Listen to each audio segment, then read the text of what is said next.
Pray that you would meet the needs that are physical and for the medical needs. Lord God, we've been given so much, Lord God, and yet these people have basic needs that they just long to be met.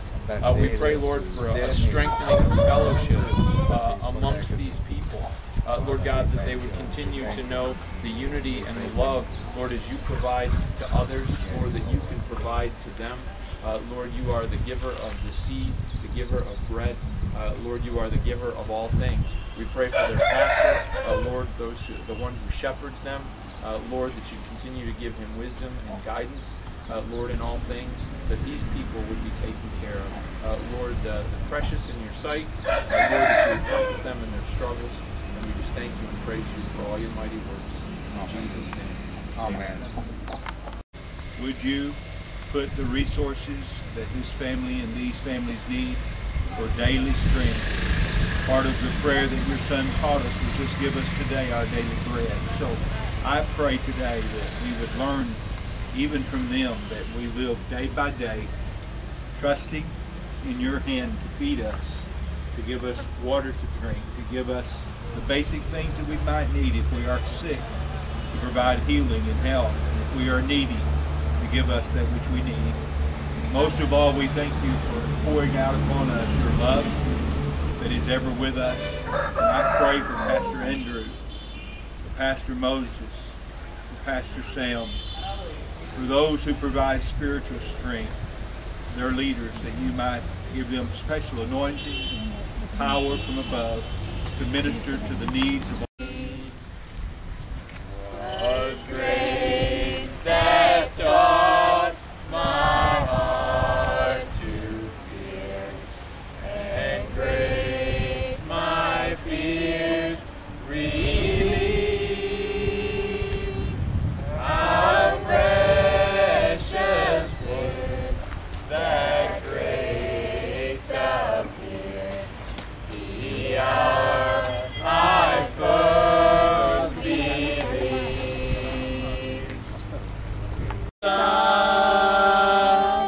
We've no less days to sing God's praise than when we first begun. Hotel అన్నాము, అక్కడ తీసుకెళ్ళి అక్కడ వైద్యం చేయించి బాగా అయ్యే వరకు ఉంచుకోండి అని చెప్పాడు. Once there, he paid for the man's stay for a night.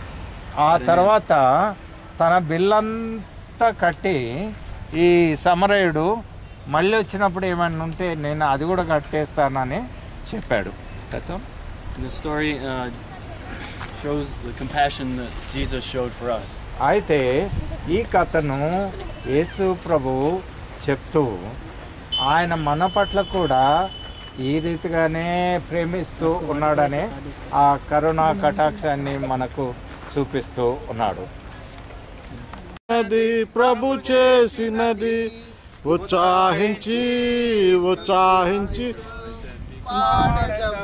స్తుతి పాడుదము. ఇదే దినం ప్రభు చేసినది ఉత్సాహించి స్తుతి పాడుదము. ఇదే దినం ప్రభు చేసినది. దేవుని మహిమ అధికారం గురించి మనము ఈ కథ ద్వారా నేర్చుకుంటాం. Jesus and his followers were out teaching all day. Jesus was tired and told his disciples to get in a boat and come with him across the lake of Galilee. యేసు ప్రభు తన శిష్యులు కలిసి మరి వాళ్ళు ఓడ మీద ప్రయాణం చేస్తూ పడవలో ప్రయాణం చేస్తూ వెళ్తున్నారు. While they were on the boat, Jesus was tired, so he went down to the bottom of the boat to take a nap. యేసు ప్రభు చాలా అలసిపోయి ఒక చివరన కూర్చొని లేక పడుకున్నాడు, నిద్రపోయాడు. As he was asleep, a storm started to arise.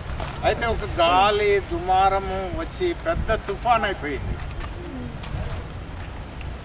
ఆ మేఘాలు, ఆ వలలు, ఇవన్నీ అలలు పెద్దగా లేస్తున్నాయి.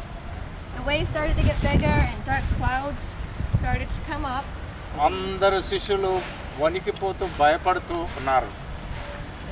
And as the storm got worse and worse, అదేంటి మెరుపులు, పిడుగులు వచ్చినట్టు అలాంటివన్నీ జరుగుతున్నాయి. వాళ్ళకు చాలా అదురుపడుతుంది, చాలా భయం వేస్తుంది. ఎవరికి? శిష్యులకు. యేసయ్య మంచిగా పడుకున్నాడు. his disciples were very scared and they went down to call on Jesus to help him calm the storm. ఒక పెద్ద మనిషి పోయి యేసయ్యను బాగా లేపుతున్నాడు. లేవండి మేము చచ్చిపోతున్నాం, మీరు పడుకున్నారు, ఏం ప్రభువా మేము చచ్చిపోతావా అని అంటున్నారు. Jesus came to the boat and said, అయితే తాను లేచి అక్కడ నిలబడ్డాడు. ఏది? ఆ పడవ మీద. Jesus said, quiet, be still, and the storm went away. యేసు ప్రభు ఆ యొక్క ప్రార్థన చేసి ఆ తుఫాన్ను నిమ్మలపరిచినప్పుడు అంత ప్రశాంతంగా అయిపోయింది. ఈ పిడుగులు పోయావి, ఆ మేఘాలు పోయావి, అలలు అన్నీ ప్రశాంతంగా ఉంది. His disciples were amazed and said, even the wind and the waves. ఎర్రపూస తీసుకొని దానికి జోడించినప్పుడు ఈ ఎర్రపూస ఎందుకంటే అమ్మా విను, ఈ ఎర్రపూస యేసు ప్రభు రక్తం కొరకు, రక్తాన్ని మన పాపముల నుంచి శుద్ధీకరించడానికి గుర్తు. యేసు ప్రభు మరి రక్తాన్ని సూచిస్తుంది. తెల్లది. ఎప్పుడైతే యేసు రక్తం మన పాపములను అడుగుతారో మనం ఎట్లయితాము? Super white.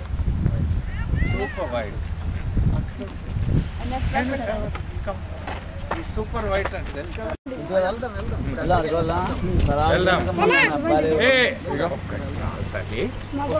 రెండు చేతులు ఉన్నవని రెండు తీసుకుంటే, మీ పాపకు కావాలంటే ఇంకోటి తీసుకో.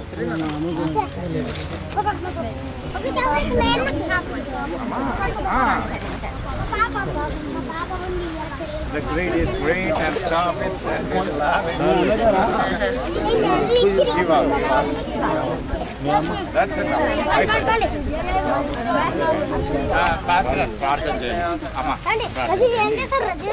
పంపిన దేవుణ్ణి స్తుతించెదము, బండ నుండి మధుర జలమును పంపిన ఆ యెహోవాను స్తుతించెదము. బండ నుండి మధుర జలమును పంపిన ఆ యెహోవాను స్తుతించెదము. హల్లెలూయా, స్తుతి మహిమా జలాపుడు దేవునికి ఇచ్చెదము.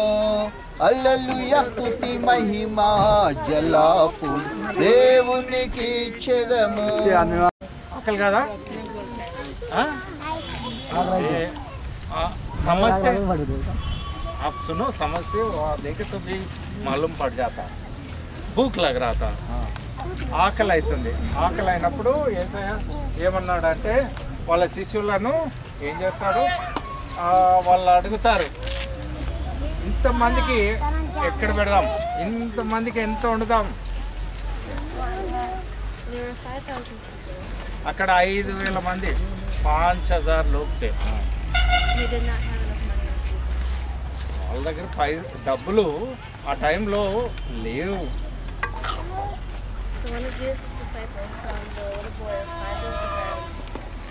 ఒక శిష్యుడు ఏం చేసిండంటే, ఓ మన దగ్గర ఈ పిల్ల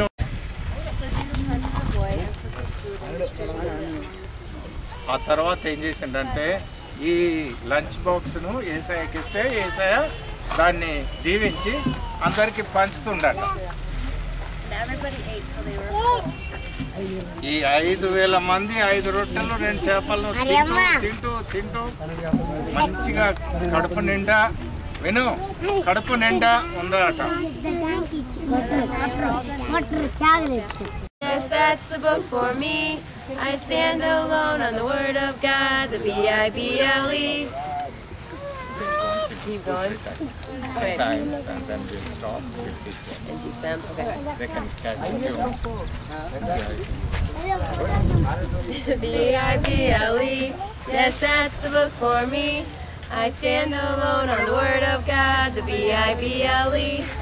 The Bible. Yes, that's the book for me. I stand alone on the word of God, the Bible. The Bible. Yes, that's the book for me.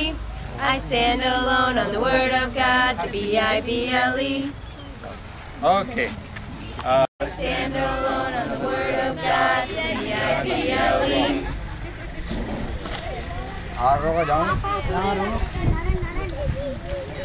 చంద్రుడు ఉన్నాడు. So a long time ago, there was a war between the Israelites and the Philistines. ఒకసారి పెద్ద యుద్ధం జరుగుతుంది ఇశ్రాయేలుకు అక్కడ ఉండే పాలస్తీనులకు. And the Philistines had a giant. ఈ ఫిలిస్తీన్లకు వాళ్ళ పెద్ద గొప్ప వీరుడు, అతని పేరు Goliath. గొలయాతు అనే ఒక పెద్ద వీరుడు. పేరేం పేరు? గొలయాత్. చెప్పండి. So the Israelites were really scared, so no one would fight him. ఎవరు వీడితోని కొట్లాడి గెలవాలంటే చాలా భయం. పెద్ద కత్తి ఉంది. కత్తి అంటే తెలుసు కదా, అక్కడ యుద్ధానికి అందరు చూస్తుండ్రు. So David's brothers were in the war. David అంటే ఇగో ఈ పిల్లోడంతా లేకపోతే పెద్దగా ఉంటాడు అనుకుంటా. అది గుర్తు ఈ నల్లపూస. మన దగ్గర ఎర్ర పూస కూడా ఉంది. ఈ ఎర్ర పూస ఏంటంటే యేసు ప్రభు రక్తం. మన పాపముల గురించి ఈ నలుపు రకము బోనికి ఈ ఎర్ర పూస గుర్తుగా యేసయ్య రక్తం. ఓకే, ఇంకోటి తెలుపుది, మూడోది తెలుపు. ఎప్పుడైతే యేసు ప్రభు మనల్ని తన రక్తంతో కడుగుతాడో అప్పుడు ఏమవుతుంది? మన హృదయము తెల్లగా అవుతుంది. తెల్లగా ఉందా? పాప అక్క వేస్తున్నా అదే వైట్ షర్ట్. ఓకే, అయితే ఇదేంటి బ్లూ ఏమంటారు? నీల రంగు. ఈ నీల రంగం ఏంటి అంటే నీళ్లకు బాప్తిస్మము, నీళ్ళలో మునుగుట ఆ బాప్తిస్మానికి గుర్తుగా ఉంది. మనము దేవుని మాటకు మనము సత్యం అని ఒప్పుకొని నమ్మి ఆ తర్వాత ఒబీడియన్స్ మోసెస్